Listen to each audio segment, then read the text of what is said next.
nous parlons de l'ulcère. Ulcère. À la maison, ça dit des choses à beaucoup de personnes, c'est ça. Bon, pour ceux qui en souffrent, mais souvent on dit c'est parce qu'on ne mange pas vite qu'on reçoit ulcère.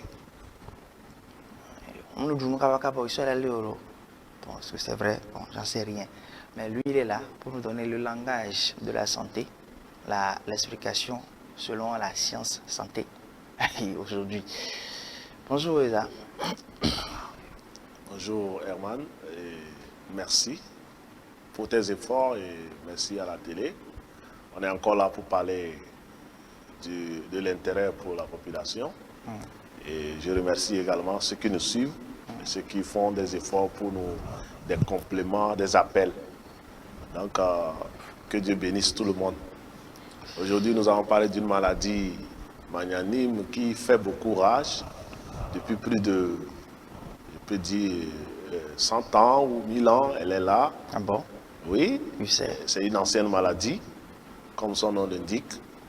D'entrée de jeu, pour l'expliquer, c'est une ulcération. Ulcération, si vous remontez à l'explication du mot, c'est des menaces. Ok. Quand on dit quelqu'un est en train de m'ulcérer, c'est quelqu'un qui te fatigue, qui te jugulasse, qui te fait des coups bas, des trucs qui ne sont pas bien. C'est également, on peut déplacer cette définition dans le duodénum. Le duodénum, c'est le tube digestif, c'est l'estomac. Maintenant, la médecine ancienne définit l'ulcère comme étant la persistance des plaies anciennes du tube digestif. Voilà. La persistance des plaies anciennes du tube ou du paroi digestif. Voilà. C'est la définition qui peut se donner dans toutes les localités, que ce soit dans les bibliothèques médicales, etc., etc. Ce qui veut dire qu'en amont, vous avez une plaie. Vous avez des plaies. Vous avez des plaies. Des plaies. Dans le tube digestif. Dans le tube digestif, dans le paroi digestif. Ok. Et puis c'est des plaies menaçantes, c'est des plaies qui se réveillent. Elles sont anciennes, voilà. C'est des plaies traditionnelles et anciennes. Traditionnelles? Oui. J'explique traditionnel, quelque chose qui a duré dans le temps et dans l'espace. Ça est dans le tube digestif durant, c'est-à-dire d'être duré tellement que ça se guérit, ça se réveille, ça ne se guérit pas totalement. C'est ça qu'on appelle les plaies traditionnelles du tube digestif. Maintenant, on ne peut pas dire ça clairement comme ça parce qu'il faut que chacun fasse l'ulcère pour savoir ce que c'est.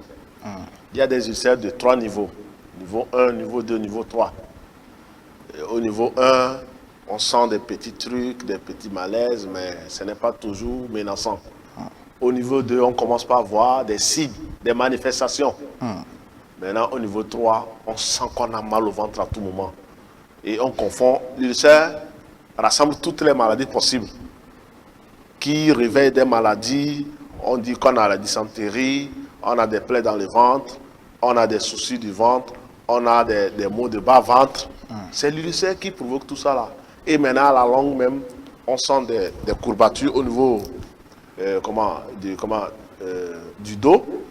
On sent des douleurs au niveau du cœur, du cage thoracique. Voilà, c'est l'ulcère qui provoque tout ça là. D'accord. Bon, ça c'est d'une façon générale. Oui. On va aller maintenant d'une façon spécifique. Moi, Spécifique. j'ai voulu poser une question quand vous parlez de plaies traditionnelles. La raison pour laquelle j'ai insisté là-dessus. Plaies traditionnelles, vous avez dit c'est des plaies qui ont duré dans le temps. Bon, c'est des plaies voilà, qui viennent comme ça. Voilà. Ou peut-être c'est... Je sais pas. Il y a une cause. Oui, bon, directement, ces plaies-là. J'attendais cette question parce que tu m'amènes directement aux causes de ces plaies-là. Les plaies-là sont appelées les séquelles ulcéreuses. C'est-à-dire c'est ce qui représente l'ulcère dans le ventre de l'être humain. Mais comment ces plaies sont arrivées là-bas? C'est dû aux habitudes alimentaires. Et en France, on dit que l'ulcère a des causes sociales. C'est une grande page à expliquer. Les causes sociales, ça veut dire quoi? Ça veut dire que la pauvreté, la sous-alimentation, la malnutrition, la faim, c'est des cas sociaux. Donc on a raison de dire on ne mange pas, donc on va avoir ulcère. Mais c'est ça. C'est ça, mais il faut expliquer pour que les gens comprennent. Mais il y a aussi des habitudes comportementales. L'on peut décider d'adopter certaines habitudes qui l'amènent à l'ulcère. Il peut en avoir, mais il néglige les horreurs de l'alimentation. Ou bien il ne les prend pas au sérieux, il ne mange pas bien, il ne respecte pas le temps de l'alimentation, il peut aller à l'ulcère. L'ulcère, c'est un grand chapitre. D'accord. Voilà. Grand chapitre sur lequel nous sommes, justement pour faire comprendre les pages de ce chapitre-là. Effectivement. D'accord. J'ai eu en tout cas en faisant mes recherches, Oui. à découvrir deux choses en termes de causes. C'est ça. D'abord, en tout cas, on me parle ici des médicaments anti-inflammatoires non stéroïdiens. C'est ce que moi, je n'ai pas compris. Oui, c'est des médicaments qui sont contre l'ulcère. C'est pourquoi quand vous allez à l'hôpital, le médecin soignant souvent vous pose la question si vous êtes ulcéreux. Puisque je viens de dire que c'est une maladie ancienne, c'est des plaies traditionnelles. Tout le monde doit savoir que je suis ulcéreux. C'est-à-dire, si quelqu'un est ulcéreux, il doit le savoir. La manifestation de la maladie le laisse comprendre que ça, c'est l'ulcère. Et puis, il y a des tests gastriques qui montrent que vraiment vous avez l'ulcère. Ces médicaments-là ne sont pas compatibles à ceux qui font l'ulcère. Par exemple, est-ce qu'on vous a donné un exemple? L'ibuprofène, par exemple.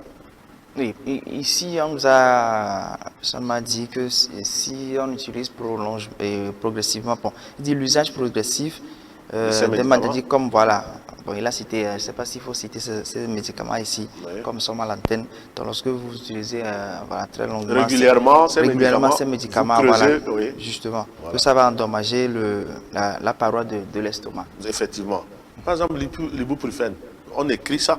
On écrit, quand vous prenez la notice de l'ibuprofène, ceux qui sont ulcéreux ne sont pas habilités à le prendre. Parce que ça gangrène encore. Ça rend encore plus dégradable. Ça dégrade encore le tube digestif. Oui, mais ce que je veux comprendre, quand on dit les médicaments anti-inflammatoires, Oui. bon, ça, on comprend d'une façon générale. Anti-inflammatoire, c'est quoi? On va expliquer ça. Ça veut dire quoi? C'est pour éteindre les flammes. Ça veut dire c'est pour éteindre les douleurs. Oui, c'est ça. Voilà. Mais ici, on a complété non stéroïdien. C'est là où ça complique un peu la compréhension de nous qui sommes... Non stéroïdien, c'est que ce n'est pas adopté à certaines personnes. Ok. Voilà. Un anti-inflammatoire, ce n'est pas parce que j'ai mal partout que je vais prendre n'importe quel anti-inflammatoire. Parce que c'est ce que nous faisons. Mais c'est ça qui est mauvais. Puisque souvent, quand on est sportif, quand vous avez fait une activité, quand c'est pas un professionnel, Oui. ça veut dire que c'est nous qui sommes amateurs là. C'est ça. On vient de jouer, on se réveille, on a mal partout. Et tu appelles ton frère, ah, la fois dernière, là, comment tu as? Je lui dis non, il y a un ticket, et tu prends tel médicament, et toi aussi tu vas, et tu prends. C'est vrai que ça réduit les douleurs. Et tu te sens bien, quoi. Voilà. Mais quand ici on dit non stéroïdien. Ça c'est dangereux. La télévision là est bien pour aider les gens pour ça. Ce que nous faisons, ça aide beaucoup. C'est dangereux. On dit le nom que tu as donné là, c'est pour dire que ce n'est pas adopté à certaines personnes. D'accord. Quand tu as un problème, il faut demander. La dernière fois, bon, si je peux mettre en cause, toi, tu cherchais un médicament, tu ne m'as pas appelé. Mais on doit consulter quelqu'un de la spécialité. Si aujourd'hui, je vais faire ma carte nationale, je ne sais pas, je vais m'adresser à une personne qui est à la police, à un policier. Je sais que c'est son domaine. Et puis, j'ai confiance à la personne. Mais tu prends les médicaments, est-ce que tu sais que certains médicaments-là rendent fou? Ah bon. Hey, il y a des médicaments qui rendent fou. C'est pourquoi on dit qu'il faut toujours la notice. Quand vous allez à la pharmacie, on vous demande l'ordonnance, ce n'est pour rien. Ce n'est pas parce que quelqu'un a dit que ça fait ça que toi tu vas prendre les organismes. Sinon, ce que je dis, oui. ça se passe dans le monde du sport. C'est ce que nous combattons. Au moment où combattons. on a mal, et puis on sait que quand tu prends ça fait pour l'autre, et puis bon, voilà, on se Il y a la communication de dopage, ou bien comment vous dites ça, oui. en termes Antidopage. Antidopage. Oui, ça on a interdit carrément. On a interdit depuis un certain temps, c'était en 2007 qu'on a commencé cette politique d'interdiction. Les gens se faufilent dans leur sac, il y a des trucs qu'on donne à l'autre, parce que ça travaille sur l'autre, on donne chez l'autre, malheureusement ça ne marche pas. Ça lui cause encore d'autres problèmes. Sans le savoir. Sans le savoir. Hein? Les gens sont là, ils achètent des médicaments à 200. Et puis on va à la fin, on creuse d'autres problèmes, on crée d'autres problèmes dans l'organisme. Il n'a qu'à arrêter ça. On n'a qu'à arrêter. Ce que je dis là, c'est très important parce que j'en ai beaucoup vu les gens souffrir par rapport à ça. D'accord. Le deuxième point en termes de cause, Oui. on parle de facteurs de risque. Et pour ces facteurs de risque, là, on a cité un certain nombre de facteurs. On a parlé de tabagisme, par exemple. On a parlé de consommation. Ça aussi, ça a attiré mon attention. Consommation excessive d'alcool. Voilà. Bon, il y a d'autres facteurs, mais là, je veux m'arrêter là d'abord. Oui. On dit consommation Excessive d'alcool. Le mot, là, on va travailler sur le mot excessif. Puisque l'alcool, c'est un truc auto-permis. Parce que dans l'alimentation que nous consommons, il y a de l'alcool. Mais ça fait une dose. C'est pourquoi on dit excessif. On ne peut pas dire catégorique de l'alcool. Ça, quand on dit ça, tout le monde est condamné à mourir. Ça. Mais on va dire excessif. Quand quelqu'un prend le plaisir à un moment donné de se livrer à l'alcool, il se livre à beaucoup de maux. Y compris l'ulcère. Y compris l'ulcère au top. Et puis ce n'est pas seulement l'alcool. On a oublié de dire les produits aigres ou bien fermentés. Les produits aigres ou fermentés causent plus d'ulcère que l'alcool. Parce que l'alcool, c'est un aliment à mis chaque jour. Mais il doit être à faible dose dans l'organisme. Je ne sais pas si vos recherches vous ont permis de savoir que les produits aigres ou fermentés causent tellement de l'ulcère. Bon, à l'instar du citron. Je sais que ceux qui ont l'ulcère n'arrivent plus à consommer un certain nombre d'aliments. Effectivement. On va donner ça ici après. Comme par exemple, il y a ceux que je connais qui refusent parce qu'ils disent que quand ils mangent, ils commencent par avoir des douleurs, tout ça. C'est l'ignorance. C'est pas, mais s'ils refusent de manger nos aliments, ils doivent manger quoi? On a parlé de cas sociaux. Mais cas sociaux, c'est quoi? On parle de toucher de la pauvreté de l'alimentation. Si c'est ce que toi tu as sous la main, mais c'est la manière de manger ces choses-là qui cause les maladies. D'accord. Oui.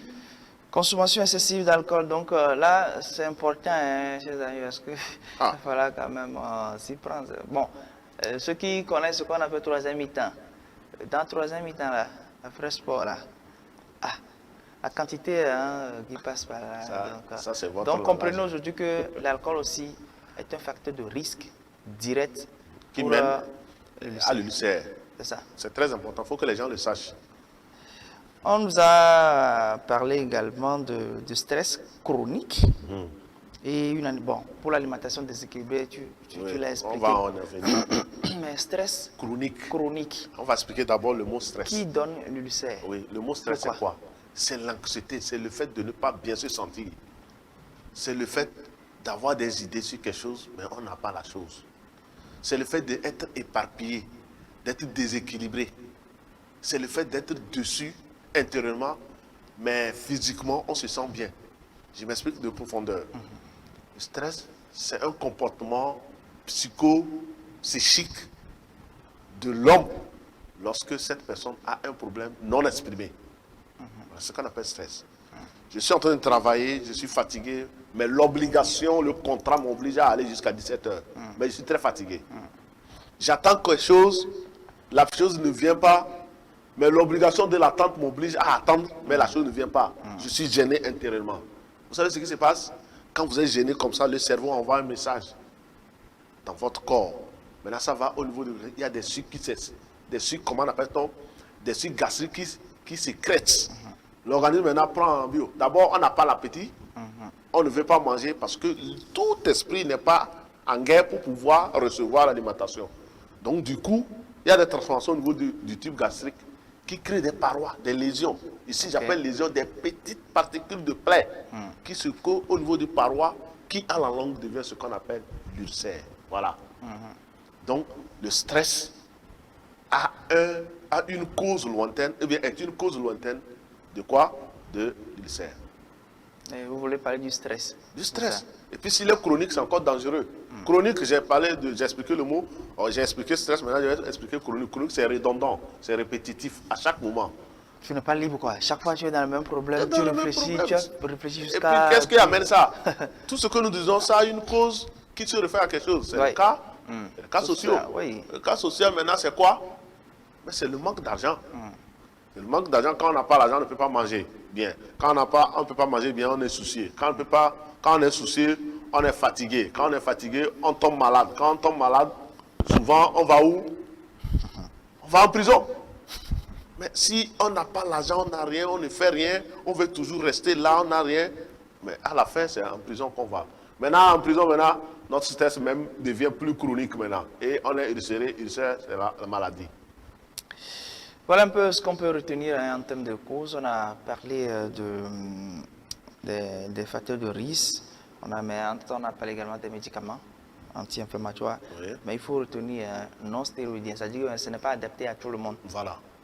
Donc avant d'utiliser désormais des médicaments anti-inflammatoires, faut demander demander aux conseil spécialistes. à votre pharmacien ou à votre Spécialiste. Voilà. Qu'est-ce qui est bon pour vous? C'est très Sinon, bien. vous aurez l'ulcère. On va parler de prévention désormais. Et en termes de prévention, on nous a en tout cas informé sur l'hygiène, l'hygiène alimentaire. Ça aussi, j'ai pas compris. Je sais que l'hygiène, c'est une forme de propriété dans son ensemble. Bon, hygiène alimentaire, ça dit qu'avant de consommer quelque chose, il faut quand même toute la propriété autour, c'est ça? Vous savez pourquoi on parle de l'hygiène? Prenez une mangue, comment appelle-t-on, à la rivière ou bien en brousse, vous commencez par la croquer. Elle est souillée, elle est sale. Peut-être il y a des bactéries qui se sont déposées sur la mangue. Quand vous envahissez dans votre estomac, ces bactéries se réveillent. Parce qu'à chaque temps, vous les alimentez, ça se réveille maintenant, ça trouve.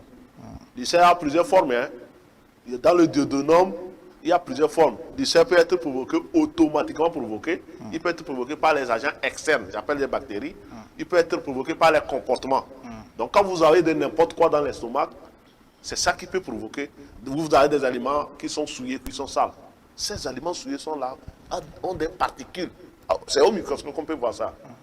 Hier, je disais à quelqu'un de faire attention lorsqu'il prépare.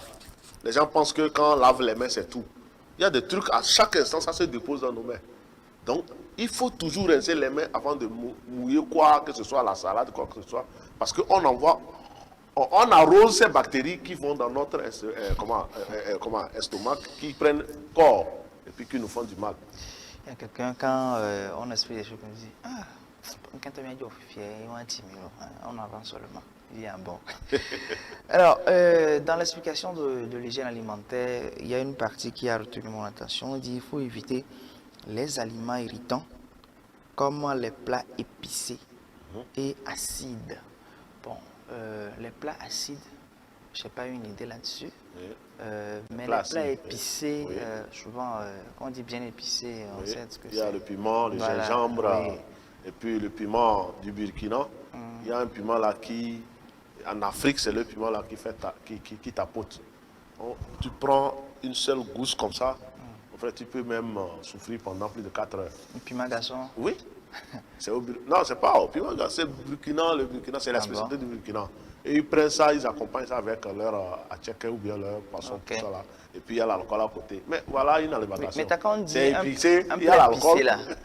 Quels sont les aliments qui sont épicés? Il y a le piment, il y a le gingembre, il y a, comment appelle-t-on, piment vert. Ouais, piment vert. Il y a aussi piment rouge. Et puis il y a le piment de Guinée. Ok. Donc c'est les 5 aliments là. Mais quand on dit d'éviter, n'est-ce pas plutôt de dire... On n'a pas dit d'éviter totalement, mais amoindrir, de réduire la consommation abusive. Vous avez dit le mot là, excessif, ça m'a beaucoup plu. À chaque chose, si vous abusez ou bien vous mettez l'excessivité dedans, vous allez souffrir. Ces aliments là, donc épicés là, ça provoque l'ulcère. Si vous envoyez quelque chose dans la paroi qui ne supporte pas, c'est comme de l'alcool, sorabi. Quand vous prenez du sorabi qui est tellement brûlant que vous envoyez, ça va brûler. Et puis ça laisse des lésions et puis c'est les plaies. Maintenant vous voyez ce qui est mal, c'est la mauvaise consommation, c'est l'alimentation, la sous-alimentation, ou bien la mauvaise alimentation. On envoie des trucs qui brûlent dans le ventre. On envoie aussi l'alcool. Vous voyez les gens qui écrasent le piment. Qu'on veut manger la pâte avec, mais on doit prendre un gobelet de sorabi avant d'envoyer. Comment on peut envoyer 2 feux? Ça fait manger. On a dépassé. Ça fait manger. Ça fait manger. Qu'est-ce qui provoque? C'est le dégoût. C'est la souffrance de l'estomac qui a envie maintenant. Je vais t'expliquer. L'estomac a envie maintenant de remplacer ces aliments-là qu'on envoyait. On dit apéritif. Au moins chez les blancs, ce n'est pas frélété. On envoie piment, gingembre, et puis on envoie sorabi dans l'estomac. L'estomac souffre. Il a envie en même temps d'un truc plus épais pour compenser les trous que le truc est en train de creuser dans le ventre. C'est tout. C'est le mécanisme qui se passe là-bas. Si tu n'envoies pas toi, mais tu souffres. Ça déclenche une faim involontaire. On a envie de consommer tout, mais une grosse pâte comme ça, et puis on envoie tout. C'est pour aller boucher les trous, c'est tout. Pour aller boucher. C'est pour aller boucher. Donc il faut éviter ça. Toi, mais tu viens de dire que les aliments épicés et l'alcool. L'alcool, on avait déjà dit que l'alcool provoque l'ulcère. L'aliment épicé. Maintenant, les deux dans l'estomac. Imagine ce qui va se passer. Et les aliments acides, hein? Les aliments acides, on peut parler de, comment appelle-t-on, de citron. Et puis, chez nous, il y a, quand on fait de la bouillie, la coco là. il y a une eau qui est décantée premièrement qu'on dépose quand elle reste fermentée. Et puis aussi, alangba aussi. Et puis l'autre là, comment il s'appelle là? Tamarin. Quand on laisse le tamarin aussi se décanter et puis comment ça prend un temps quand ça reste longtemps là. Les 3 aliments là sont les premiers aliments qu'on appelle les aliments acides. C'est l'aspect fermenté qui pose problème, c'est ça? Très bien, c'est l'aspect à l'état naturel. L'amidon ou bien tout ça là, à l'état naturel, à l'état initial, ne sont pas acides. Mais quand on laisse 2 ou 3 jours que ça se fermente, ça devient acide. Les semences souffrent aussi. D'accord. Bon, pour les autres, en termes de prévention, puisqu'on a déjà cité un certain nombre de facteurs de risque, donc il faut les laisser tomber, ne pas fumer, l'accord excessif, les médicaments anti-inflammatoires, non stéroïdes, tout ça, il faut laisser tomber. Mais il y a un autre cas, bon, moi je relève les cas qui attirent mon attention. C'est ça. Et on a parlé de dépistage en termes de prévention. Dépistage, quand on dit dépistage, c'est aller voir si on a quelque chose. Oui, si on a des débuts ou bien on a des soupçons d'ulcère. C'est un test gastrique. Ce qui veut dire que vous pouvez vous lever, un matin, aller dans un centre de santé et demander à voir si... je suis ulcéreux ou bien je suis un potentiel ulcéreux. Ok. Mais heureusement que le Togo, nous avons des bons soins au Togo ici. On fait beaucoup de mieux. Tout ça là, vous allez à peine de temps, on vous dit ça. Et puis, il y a encore des agents très, très gentils, très sérieux, ils vous donnent les indications de ne pas prendre ceci, de ne pas prendre ceci. Et puis, même si vous avez un début d'ulcère, ça va passer. Hein. Une adaptation alimentaire, un comportement alimentaire va vous aider à ce que vous laissez de l'ulcère. Voilà, c'est très, très pratique. On va parler du traitement pour terminer. En termes de traitement, moi j'ai 4 points ici. Il y a l'utilisation des antibiotiques, vous allez expliquer tout à l'heure. On a parlé également de changement de mode de vie. Ça aussi c'est un peu compliqué. Parce que vous n'avez pas forcément les moyens nécessaires, puisque ça a insisté sur sous-alimentation, mauvaise alimentation, pauvreté. Mais vous êtes dedans. Oui. Hein? C'est vous qui avez tellement de problèmes, c'est vous qui réfléchissez, c'est vous qui êtes stressé. Ah, il faut une autre solution. On dit de changer de mode de vie. Vous voyez quelqu'un qui a peut-être 1000 francs. C'est pas qu'il n'a pas envie d'aller se faire plaisir à la plage par exemple. Au moins rester là-bas, prendre au moins une petite bouteille. Mais c'est 1000 francs le gars a.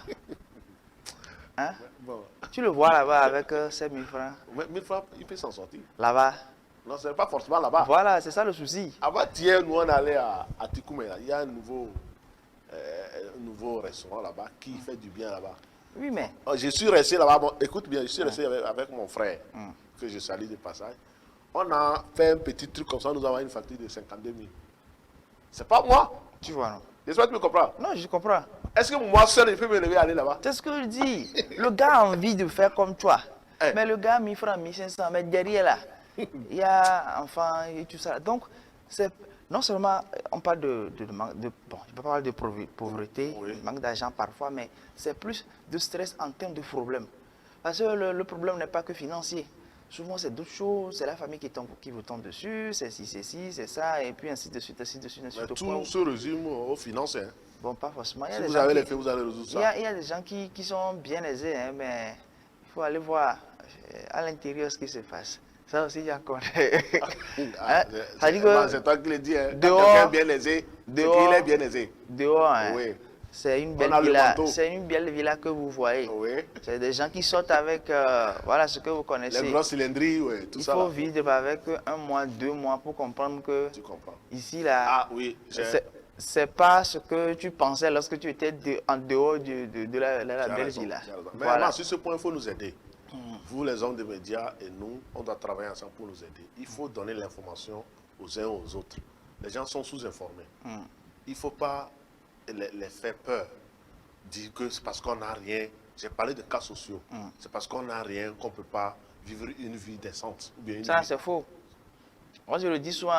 On me dit c'est une bêtise. J'ai dit à quelqu'un, c'était un de mes amis dans le sport. C'est ça. Et souvent, quand nous on finit, quand il parle de troisième mi-temps, ce n'est pas forcément pour aller boire, hein, c'est pour rester quelque part. On cause. On avait l'habitude, ça c'est nous, ça. Comme on n'avait pas l'argent, on grandissait. Donc, quand on finit, on se cotisait, quoi. Oui. Donc, tu donnes 200, c'est ça. Quand on va quelque part, On est par exemple 10, mais on prend peut-être 5 bouteilles. Et là, bon, ça dit que quand tu amènes une bouteille, tu amènes deux verres. Deux verres. Donc on se partage, on reste là-bas. Vous êtes heureux. On cause là-bas. Ça dit on passe même 2 fois de temps que le temps qu'on avait passé sur le terrain. Mais c'est une façon de ne pas vite rentrer. Ça dit se divertir, faire comme les autres, rester. Parce que je sais pas quand on finit, c'est la maison dit non, nous on va se créer un petit plaisir. Donc quand on reste là-bas, tu ne sauras jamais que on s'est cotisé, c'est-à-dire les 100 francs, les 50 francs pour apprendre. Et puis vous êtes heureux. Un jour, je rencontrais cette histoire à quelqu'un, un ami qui faisait, mais lui il est souvent en Israël. Il dit, ah, voilà, c'est parce que vous avez l'argent que vous allez réfugier. Il dit, ah bon, tu as combien? Il m'a donné une somme là. Il dit, de quoi as-tu envie actuellement? C'est ça. Je dis, ça là seulement là, que même s'il a envie, ça c'est dans un rêve. C'est-à-dire qu'on causait, et puis on a rêvé. C'est vrai que j'ai envie de dire, ça dit que ce que tu veux manger. Ah. Pour lui, c'est comme je le dénigrais parce que je devais lui emprunter. Il dit, non, c'est pas ça. Il avait envie de payer un truc. Tu as combien? Il dit ça. Ça suffit, non? Et puis, à payer, mange. Je dis, comment lui va faire? Il dit, non, c'était le matin, on a fini. Il dit, comment lui va gérer le reste de la journée et penser demain?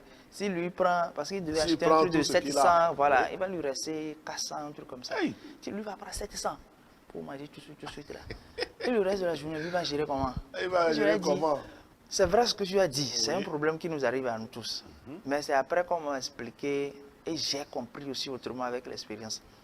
Tu prends tes 700 là, par exemple tu as 1000 francs, tu vas te payer quelque chose dont tu as vraiment envie. Dans le corps a envie, non? Tu te libères en réalité sur le passé. Les psychologues appellent ça onde. Tu te libères de mauvaises ondes. Oui. Voilà. Et tu produis maintenant des ondes positives. Et puis tu vas en qui avoir. Attirent encore d'autres choses parce que c'est une forme d'aimant.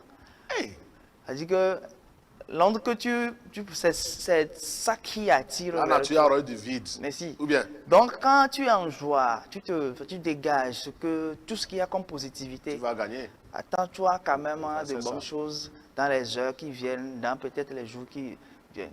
Comment moi je vais que je suis trop sûr de moi. Si vous allez boire là, vous allez avec quelqu'un qui donne toujours, c'est-à-dire qui paie le pourboire. Regardez si une fois il a voulu que quelqu'un paye. Les gens, c'est-à-dire vraiment ce qui crée pour les gens là, ils vous amènent, vous buvez chaque temps. Quand il est habitué, est-ce que vous avez une fois, il a dit à quelqu'un de payer? Il dit non, lui-même va gérer. Si quelqu'un veut payer, c'est comme ça le nerf, c'est comme si la personne veut prendre sa chance. Oui. Quand tu sors quelque chose avec une bonne intention, ça va toujours. Toujours. Tu as envie de manger quelque chose, mange. Tu vois la bouche là, si on va aller dans la conception judéo-chrétienne, tant que Dieu a ouvert la bouche, il a toujours prévu ce que tu vas manger jusqu'à la fin des temps. Les gens n'ont qu'à arrêter d'avoir peur. Oui, bon, on ne comprend pas. L'UNICEF a des cas sociaux, mais c'est un peu large. La seule chose qu'il faut faire, c'est de se battre, prier et manger. C'est tout. Il faut se battre, prier et manger. Ça va venir. Ce n'est pas parce que moi j'ai envie de manger au moins soja wagas qu'on va à 100 francs.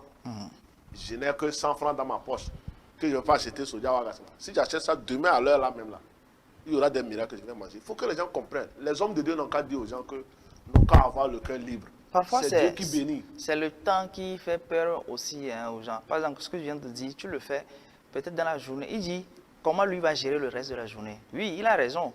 Mais peut-être le reste de la journée également, avec les 400, ça ne va pas suffire. Mais en réalité, s'il tenait bon, peut-être que la journée ne va pas finir.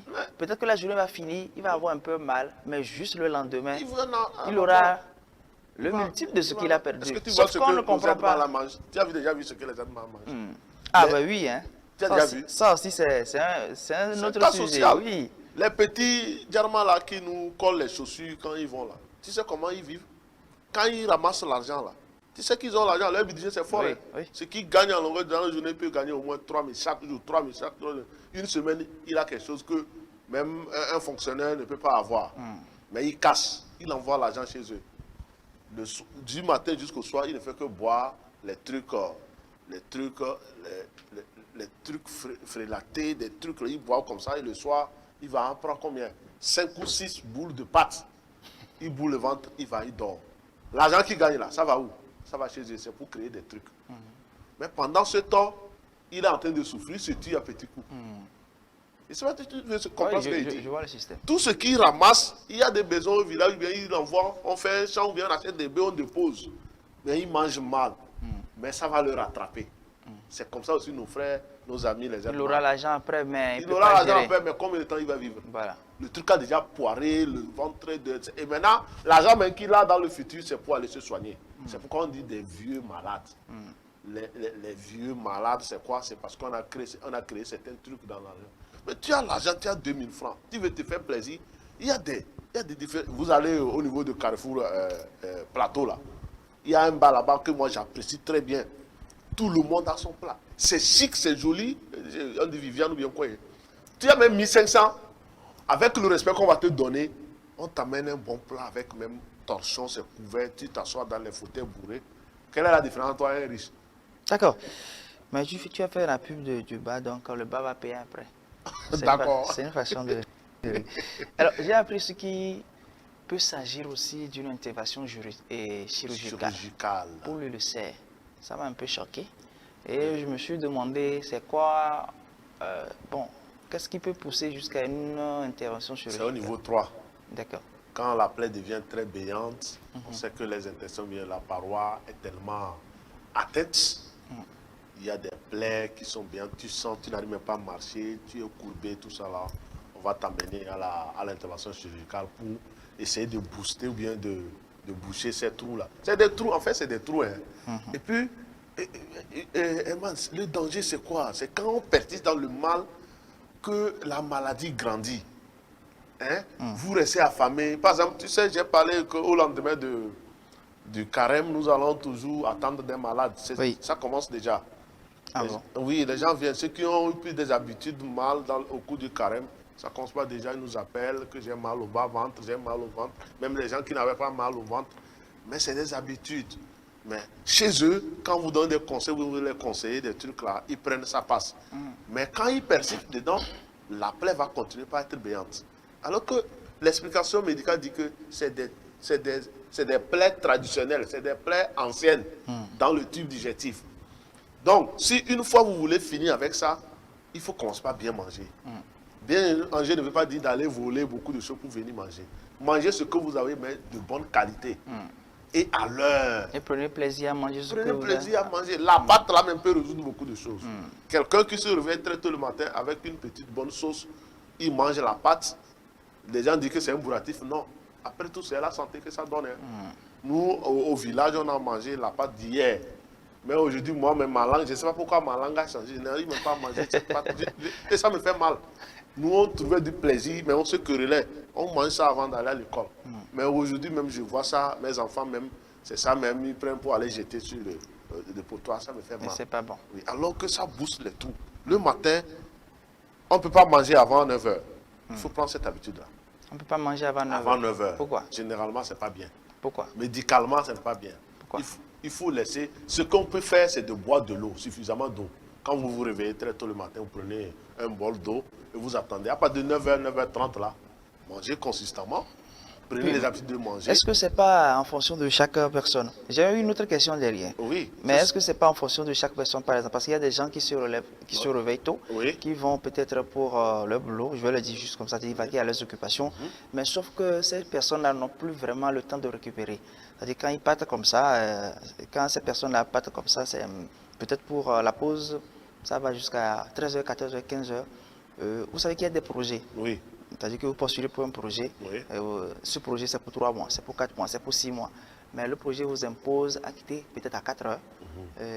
Et la pause, c'est après. Vous n'avez pas forcément le temps de grignoter quelque chose. Mais si vous vous réveillez, c'est juste un exemple. Ouais, non? Vous prenez un petit café, pas manger consistant. Hein. C'est ça. Café, ou bien ce que vous connaissez, café au lait, un truc, juste pour mettre quelque chose dans le... en attendant. Est-ce que vous avez nos habitudes de café, tout ça là? Qui a dit que le matin, il faut boire le thé?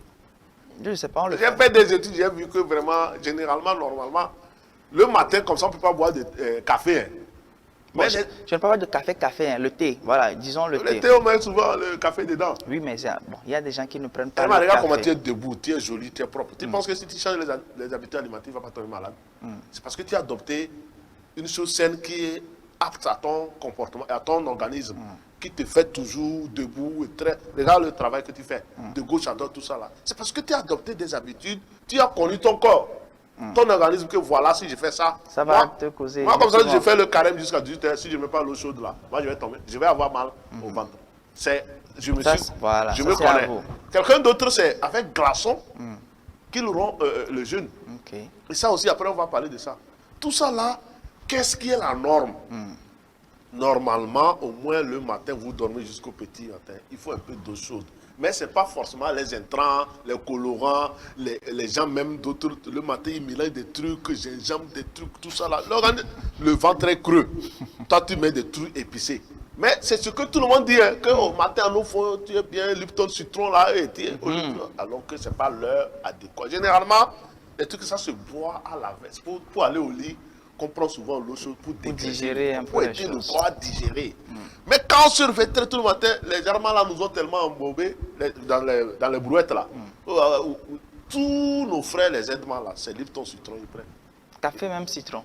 Café, c'est ce qu'ils mélangent là-bas. Café citron. Ils mélangent ça, ils boivent maintenant. Et puis pour manger à midi là.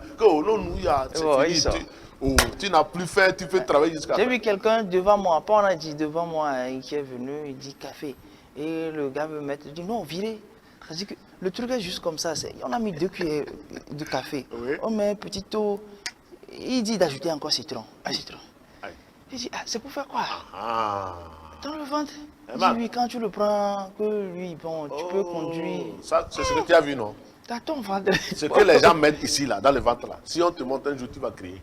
Je te jure. Un enfant m'a dit que lui prend, quand je le vois tenir, il vient là, c'est comme un roche dedans là. Quand lui tient ça dedans, moi-même je peux faire 3, je ne peux pas boire ce qu'il a. Il a mélangé tout dedans. Mais on ne va pas aller sur ce terrain. Mais c'est ça en général pour dire que c'est leur comportement alimentaire qui crée nos problèmes dans le ventre. L'ulcère, c'est à base de ce qu'on met dans le ventre. D'accord. Oui. J'avais une question derrière par rapport à ce que vous avez dit. Bon, j'ai pu comprendre que vous avez donné une forme de réponse, mais je vais revenir là-dessus pour être clair. C'est-à-dire que lorsque vous connaissez vous-même votre corps, votre organisme, normalement vous devez adopter une alimentation en fonction, n'est-ce pas? Effectivement. Voilà, c'est-à-dire que je ne suis pas obligé de manger ce que vous mangez, ce que l'autre mange. Vous n'êtes pas obligé de faire comme moi également. Vous pouvez peut-être vous avez pris l'habitude de prendre... Il y a le groupe sanguin. Voilà. Il y a A+, B+. On n'est pas obligé de manger, de faire la même chose. Oui. Mais chacun doit se connaître. Oui. J'ai compris qu'à un moment donné, il y a des aliments qui nous lâchent un peu. Je parle terre à terre pour expliquer. Des aliments qui nous lâchent un peu. Une forme d'alimentation qui vient s'imposer. Je ne sais pas si c'est avec l'âge ou c'est avec peut-être votre activité ou j'en sais rien. Exemple, vous avez pris l'habitude de manger à des mains. Oui. Je donne les termes pour qu'on puisse comprendre. Je comprends. Pour aller en français, on s'en au Togo. Je comprends. À un moment donné, quand vous commencez, ça ne veut pas dire que vous avez changé de mode. C'est ce que vous prenez d'habitude. Mais vous avez remarqué que quand vous prenez désormais... Il y a des différences. Voilà, vous remarquez que bon, ça ne vous sied plus, ou vous avez peut-être petit malaise quelque part. Oui, tu as raison. Au début, bon, vous dites que c'est un passant, mais vous aurez remarqué que c'est lorsque vous prenez ceci que ça arrive désormais. Effectivement. Ou peut-être l'huile rouge, c'est arrivé à quelqu'un. C'est pourquoi là je donne une précision. Si on n'a plus l'huile rouge, mais à un moment donné, il ne commence pas à vomir. Oui. Bon, c'est un passant, mais d'autres fois, c'est la même chose. C'est là, il a commencé par dire, c'est parce qu'on était en groupe, il n'avait pas voulu refuser, on va lui dire des choses qu'il a voulu, parce qu'il a remarqué que, en réalité, c'est ce que lui il aimait.